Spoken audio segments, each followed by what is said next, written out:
I feel I'm winning because I get up earlier than everyone else and I do stuff on my own and I just knock out a lot of things.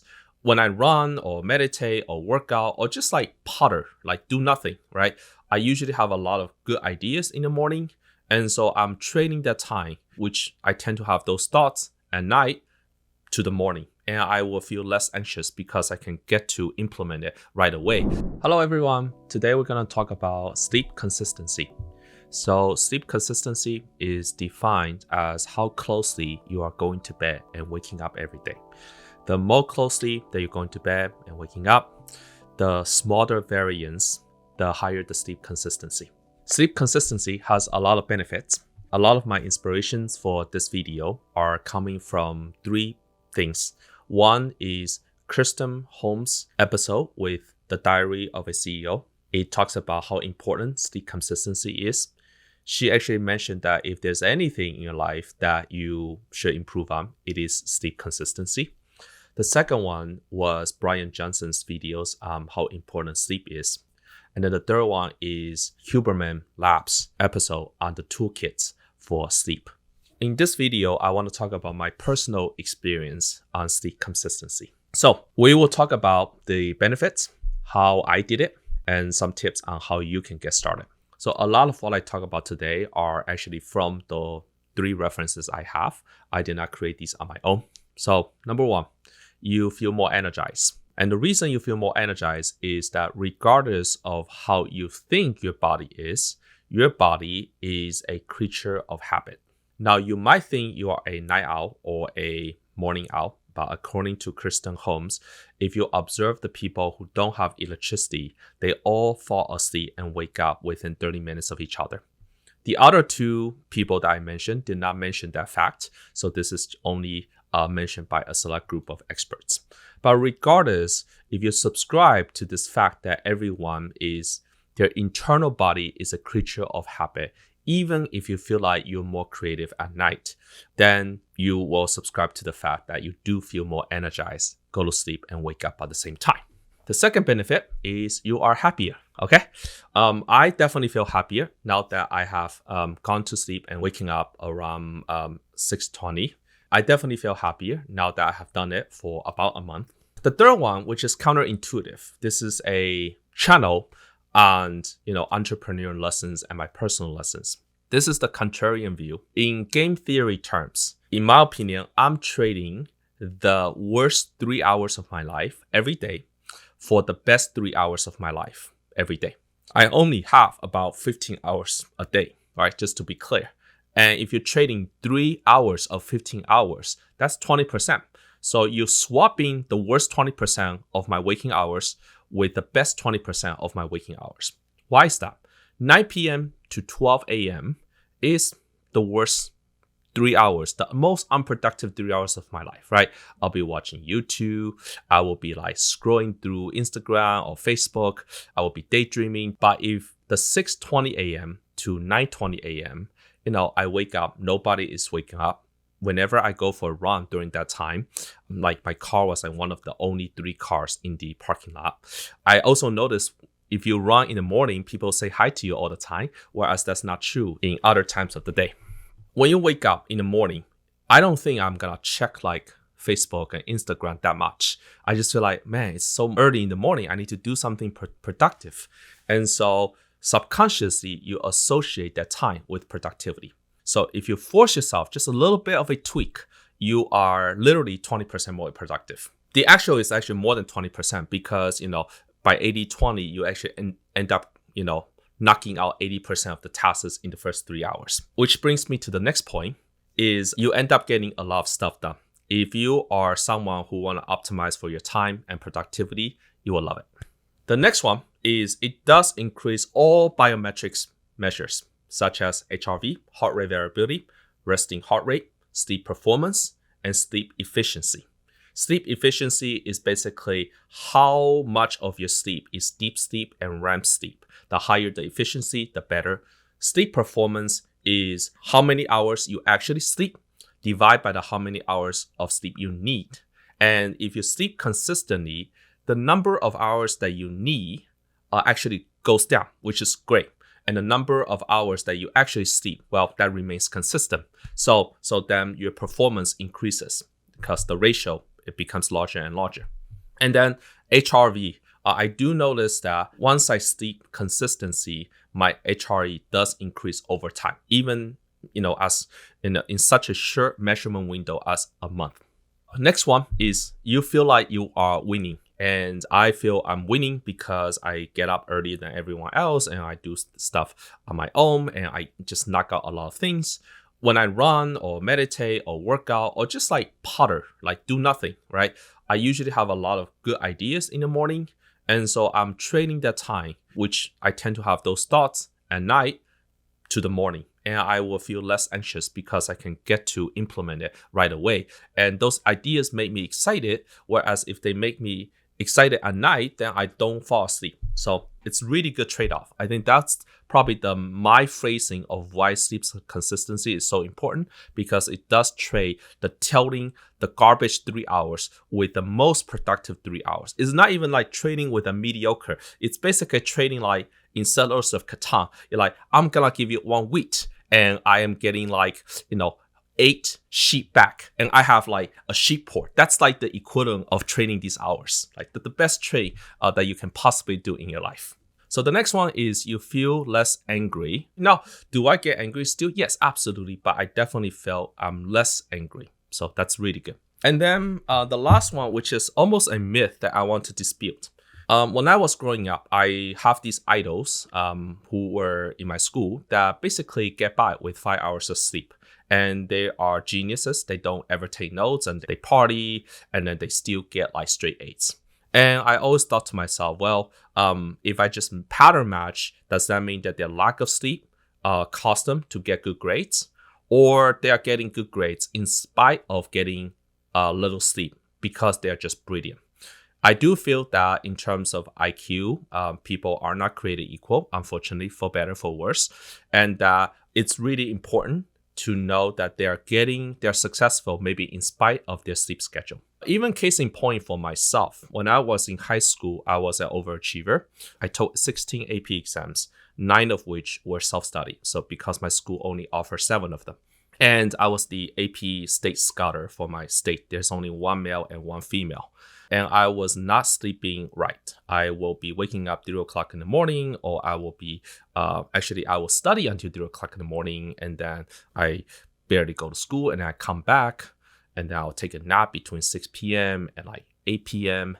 Or 9 p.m., and I'll study again. Like, that's the schedule. Even though I was a high achieving, I did not feel happy during that time. I gained weight, and I was like frustrated, and so on. So my mood swings were very high. But I will still achieve like amazing, academic achievements. But is it just because I was compensating it with my youth and quote unquote my intelligence? Or is it that the sleep was helping me to achieve such feats? No. And the best evidence that I was simply excelling and people like those are excelling in spite of sleep and not because of sleep, irregular sleep, is that we have observed that once people get married, or once they have children, they have a more consistent routine. And those same people become ultra productive at work, right? Whatever they're already brilliant at, they become even more productive. And so that will be the clear signal that consistent sleep can only help you to become even more brilliant. So a brilliant person combined with a regular sleep schedule produces a brilliant, productive, and stable person. All right, so that's all the benefits. Then let's talk about how I did it. December of 2024, I checked my Whoop app and I started wearing this in 2021. There was not a single time in my life since I wear this Whoop app that I have more than 90% sleep consistency. That's so bad. Yeah, this is really bad.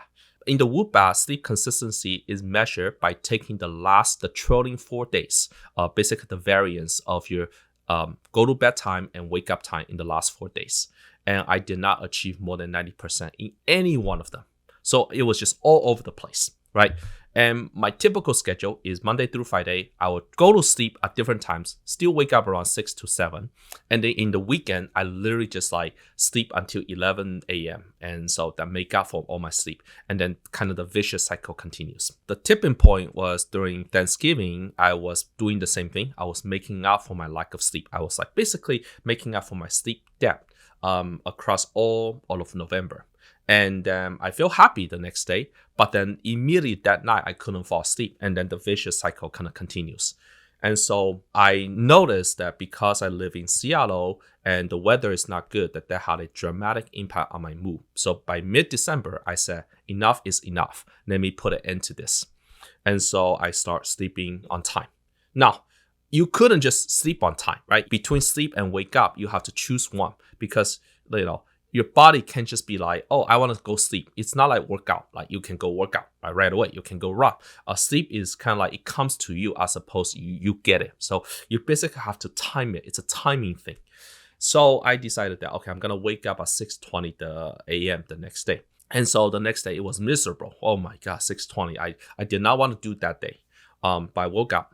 Once I did that, that following night, for whatever reason, I still couldn't fall asleep just because around 9 o'clock, 10 o'clock, I feel really alert. I want to write things down, but I just forced myself to sleep. And then the next day, it was also bad because I didn't fall asleep on time, but I still dragged myself out of bed at 6:20.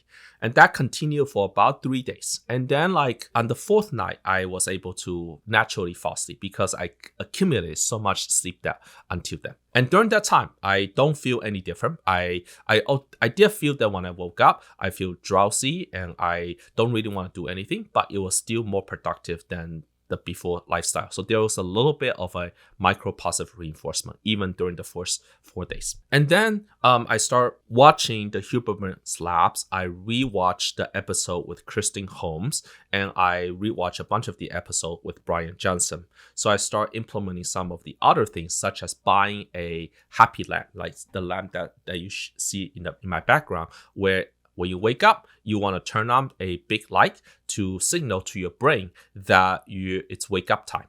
And in the Huberman's Lab, there's a really good analogy, which is in your body, like all the cells in your body don't have eyes.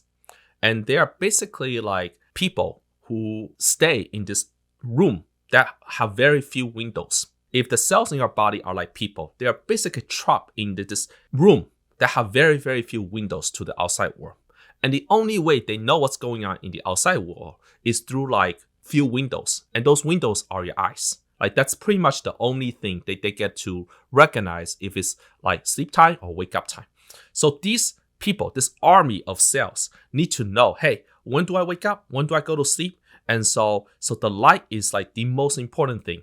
Along with temperature, because that's another signal to tell your body, say, hey, it's wake up or sleep. So you can watch that. I will not belabor some of the technical details, but I really recommend that you watch the 3 references I said in the beginning.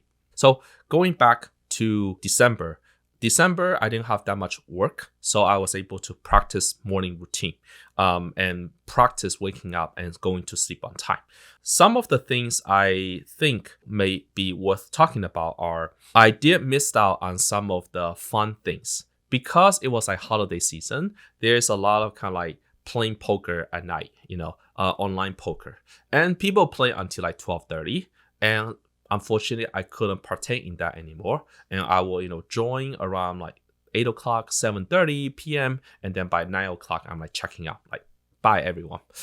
So you may not come across as being a good sport. I don't attend as many parties, And even during the New Year's Eve, there is fireworks. I should be in downtown, but I still go to sleep at 10 p.m.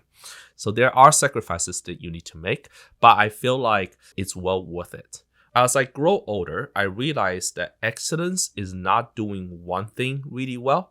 Excellence is actually doing something 90% well, but spread it across a long duration of time. And that's excellence. If you're brilliant one day, but suck the next day, that's not excellence. Excellence is being really good and consistently to be a little bit better, but over a long period of time. Now that's harder to do. And honestly, being an entrepreneur, you're doing that, right? You have to like find energy and motivation day after day, week after week. There are weeks and days, and you're like, the growth is kind of slow. Like, what should I do? Should I give up? Da da da. But you have to find within your source of being reliable and consistent. So sleep consistency is almost my secret weapon that I know I'm one of the very few who can do that, because like I said, when I drive my car to one of those parking lots for hikes in the morning or go for a jog, I see that I'm like one of the very few cars parked in the parking lot. The last thing, just as a side note, why did I pick 6:20 a.m.? Maybe should you pick something else? And I picked 6:20 for a very stupid reason. It's because my favorite coffee shops on the weekends don't open until 7 a.m. I am one of those people that want to drink coffee when I wake up, and I like to go into my car and drive to the coffee store, get coffee, and then come back. I have an amazing espresso machine at home, but I want to go outside. And if I wake up around like 5 a.m., then I have to wait 2 hours to get my coffee in the morning. So I decided not to do that. Although the Starbucks does open a lot earlier, but I didn't want to get Starbucks. I want to get this like kind of specialty coffee. So it's a very stupid reason. The second one is, 7 a.m. is sometimes I have meetings at 7 a.m. Pacific time. But, should I move it to a little bit early? Sure. But that it's usually not the point. The point is pick a time and then stick with it. But that's why I pick, uniquely 6:20 a.m. as opposed to 6 a.m. or 6:30. 6:20 is something that just like sounds cool. And so I stuck with it. Thanks for watching. And Happy New Year's. And if there's anything I wish upon you is you get consistent sleep in your life. As someone who went from 0 times that I achieved more than 90% sleep consistency in any of the days to someone who consistently have 90% plus in sleep consistency for the last 3 or 4 weeks, I can honestly say that is worth it. Trade the worst hours of your life in an amazing bargain for the best 3 hours of your life every day. All right, thanks for watching. Bye-bye.